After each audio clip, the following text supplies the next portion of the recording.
কাপালা, লোপামুদ্রা, বিশ্ববারা, ইন্দ্রাণী, ঘোষা। বেদ রচনার ক্ষেত্রে আমরা সরস্বতীর বর কন্যা। আমি মৈত্রেয়ী। আমার স্বামী যাজ্ঞবল্ক্য আমাকে রত্নালঙ্কার, ভূমি, গোধন, প্রাসাদ দান করে করে সন্ন্যাস নিতে চেয়েছিলেন। আমি পৃথিবীতে বলেছিলাম যে নাহং না মৃতাস্যাম তে নাহং কিং কুরিয়াম। যাতে অমৃত মেলে না, নারী তা চায় না।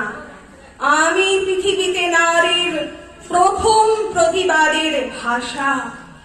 পিষেছ পিশাচ হয়ে পুরুষ শাসন, নারী চায় অর্ধ আকাশ পুনর্বাসন। যেটুকু প্রাপ্য আমার দিতেই হবে।